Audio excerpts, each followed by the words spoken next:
Eh bien, en fait, j'ai toujours été un peu passionné par le vin, la vigne, et j'ai fait mes études sur Dijon, mes études d'ingénieur et puis mes études d'œnologue. Et j'ai fait mon dernier stage de fin d'études d'œnologue chez Bouchard Père et Fils en 2002, auprès de Christophe Bouchard et puis de Philippe Pro. Et à l'issue de mon stage, j'ai eu l'opportunité de rester chez Bouchard Père et Fils. Pendant 10 ans, j'ai travaillé aux côtés de Philippe Pro, l'ancien chef de cave, et puis de Christophe Bouchard, le directeur des domaines. Et puis j'ai beaucoup appris auprès d'eux sur l'histoire de la maison, le style de la maison, le parcellaire qui est vaste, qui est unique, tous ces terroirs, la manière de les travailler, les méthodes de travail de la maison. Et pendant ces 10 années, j'ai beaucoup appris. Et puis ensuite, j'ai pu participer à la construction de la cuverie Saint-Vincent, dans laquelle on se trouve aujourd'hui. Ça, c'était en 2005. Et en 2013, j'ai succédé à Philippe Pro comme chef de cave. Et en 2015, comme directeur technique avec la direction du domaine.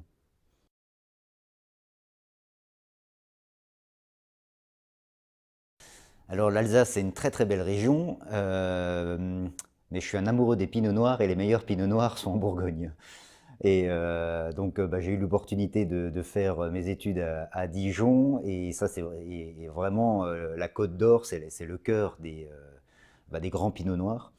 Et Bouchard Père et Fils, par son parcellaire, par son histoire, pour moi c'était un grand honneur de pouvoir rentrer dans cette maison et de pouvoir participer aux vendanges. Et c'est pour ça que je voulais absolument découvrir la Bourgogne par Bouchard Père et Fils.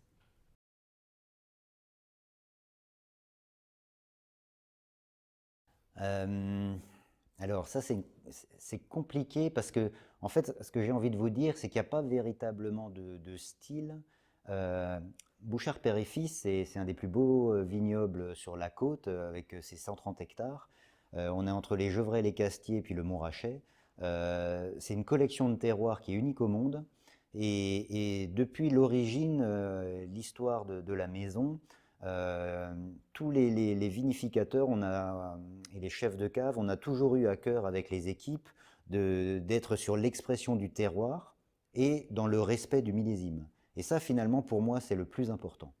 On ne va pas dire il y a un style Bouchard sur des vinifications particulières, et idem pour les blancs. Le plus important pour nous, c'est véritablement le respect du terroir, de l'appellation, dans le millésime. Un genévrière, on est sur ce côté riche, gras. Un meursault perrière, il y a véritablement ce côté très ciselé, beaucoup plus minéral. Un enfant Jésus, un Volnay-Cailleret. Véritablement, chaque terroir, nous on recherche l'expression de chaque terroir. Et en même temps, il faut, euh, il faut accepter le millésime, s'adapter. Un 2014 qui était un millésime très frais, avec beaucoup d'acidité, et on a respecté ça. Donc on a fait des vins plutôt sur la fraîcheur, sur ce côté assez ciselé, assez croquant. Et après, vous avez des millésimes beaucoup plus chauds, comme 2019, 2020, avec très peu d'acidité, beaucoup plus d'alcool. Et là aussi, on va adapter les vinifications et on va respecter ces vendanges-là pour être vraiment dans le style des 2019. Et je pense que ça, c'est vraiment important de le respecter, de ne pas vouloir s'imposer sur le vin, mais s'effacer et mettre en avant nos terroirs. Parce que c'est notre chance. Les terroirs bourguignons, c'est cette mosaïque, tous ces climats, c'est juste unique. C'est notre patrimoine et c'est notre devoir de les exprimer.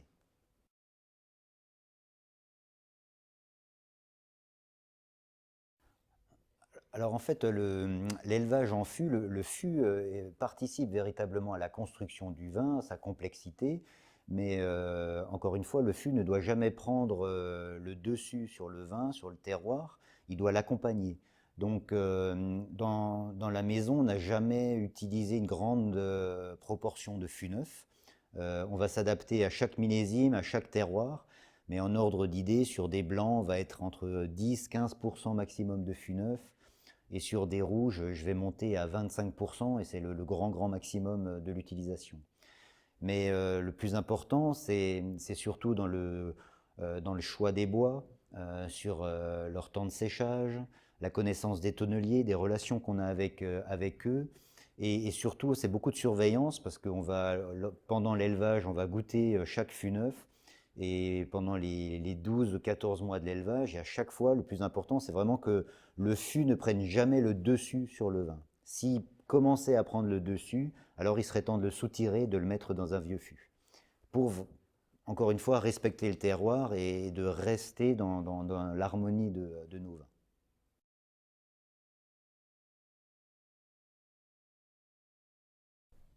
Alors en fait, sur l'ensemble du vignoble, sur toutes nos parcelles, on essaye de garder un âge moyen de 35 ans.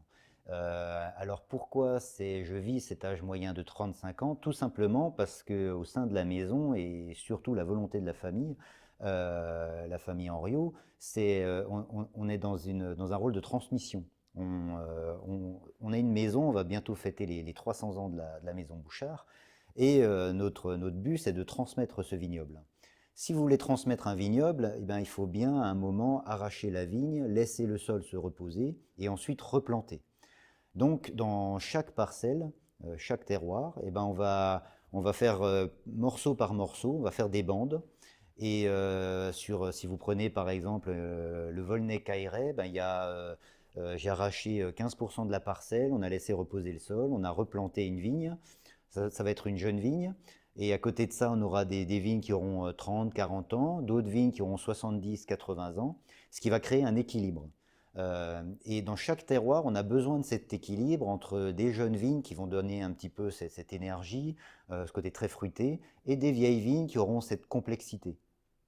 Après, quand je dis, il y a un moment, c'est comme un homme, à un certain âge, on n'a plus l'énergie, on n'a plus la volonté pour faire son travail, et il est temps de se retirer.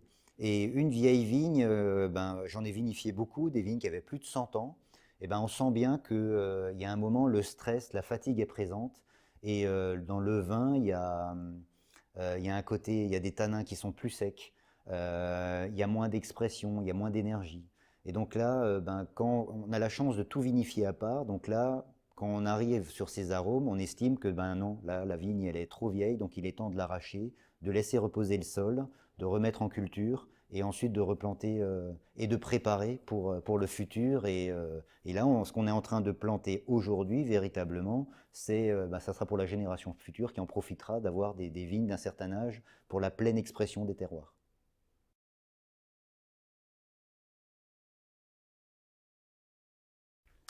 Je dirais que moi je regarde ça avec beaucoup d'humilité. C'est pas une mise en avant de ma personne, c'est un travail d'équipe. J'ai la chance d'être très bien entouré, d'avoir une superbe équipe à la fois dans les vignes et en cave.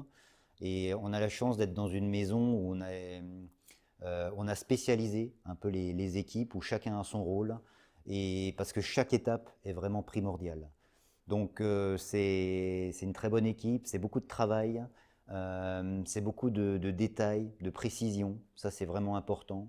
Et chaque étape doit être surveillée, analysée pour vraiment ne rien rater parce que euh, quand vous voulez exprimer un terroir, à la vigne, chaque moment est important, chaque travail va conditionner le raisin et donc l'expression aromatique. Donc à chaque fois que vous faites une intervention, ça va avoir des conséquences. Donc il faut être très bon partout et ça c'est le plus important. Donc c'est beaucoup d'attention, beaucoup de travail, beaucoup d'humilité, il n'y a pas de règles.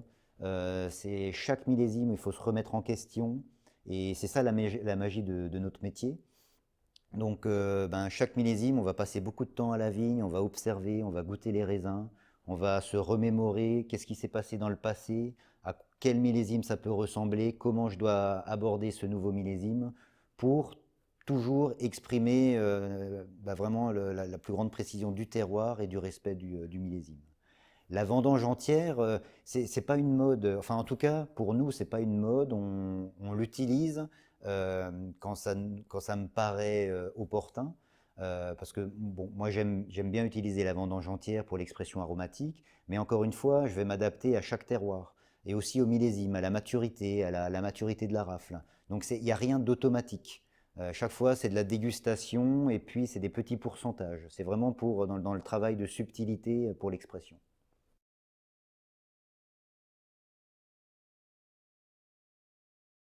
Bah, en fait, pour nous, c'est véritablement une bibliothèque et c'est vrai que quand on goûte des vieux millésimes, on sait on connaît la météo, on sait ce qu'ont fait nos prédécesseurs, les anciens vignerons, les anciens vinificateurs, comment ils ont abordé la vendange, comment eux, ils estimaient le style du millésime, la qualité du millésime, et ça, c'est une vraie source d'information, et ça nous permet d'avoir une très très bonne connaissance de nos terroirs, et ce socle de tradition et d'histoire, pour nous, c'est une base qui est très solide et qui nous permet d'être confiants pour l'avenir, d'avoir les connaissances, cette précision, et puis je dirais, entre guillemets, aussi cette envie, une certaine pression, parce que les vins qu'on goûte et qui nous paraissent magiques aujourd'hui, quand je parle des 1949, les 1961, les vins du 19e siècle, moi, ma seule envie, c'est de faire des vins aujourd'hui qui vont traverser le temps et qui vont donner la même émotion aux gens dans 40, 50, 100 ans.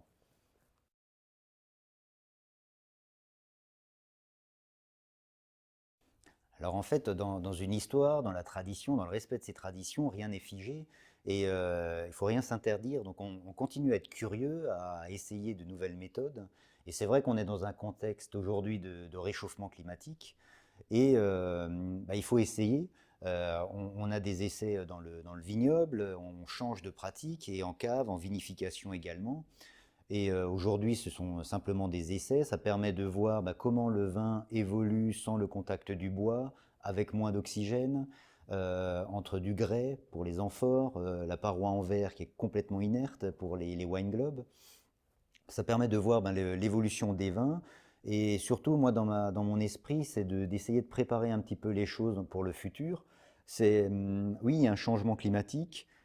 On, on doit savoir s'adapter pour toujours exprimer nos vins, nos terroirs, sans qu'il y ait des grands changements majeurs. Et dans ces essais, moi, ce que je recherche, c'est de conserver la fraîcheur, la pureté du pinot noir, ce qui fait la beauté des grands pinots en Bourgogne. Et peut-être que l'avenir passera par les amphores. Mais aujourd'hui, c'est beaucoup trop tôt. Ce sont des essais. On va continuer et on va mettre quelques années avant peut-être de changer les règles.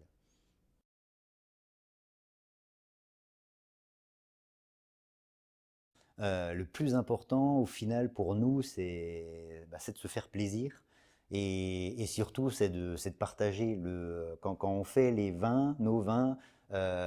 Moi, mon plus grand plaisir, c'est pas avoir des notes de journalistes avec des 95, des 100. Non, notre plaisir, c'est de voir les yeux qui s'illuminent, les sourires à table et le plaisir qu'ont à partager les gens, à parler de ses vins, parler de ses terroirs, du dialogue que ça entraîne, de parler un petit peu de l'histoire. Et ça, finalement, c'est la plus belle des récompenses pour nous. C'est les étoiles dans les yeux, c'est les sourires, c'est le plaisir, c'est l'émotion que ça procure. C'est les souvenirs. Souvent, quand j'ai des gens que je rencontre au Japon, aux États-Unis, et qui viennent me voir, ah, j'ai bu un enfant Jésus, un 2016 ou un 2010 ou des millésimes plus anciens, on voit véritablement que ça a créé chez ces gens une émotion, un souvenir, et ils ont le plaisir de le partager. Et ça, finalement, c'est la plus belle des récompenses.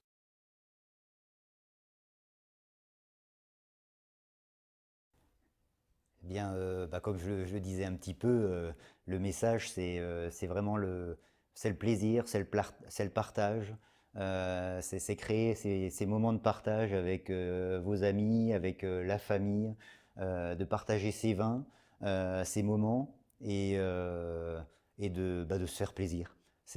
Finalement, on est sur Terre un court instant et le plus important, il faut se faire plaisir et partager ce plaisir avec ses amis.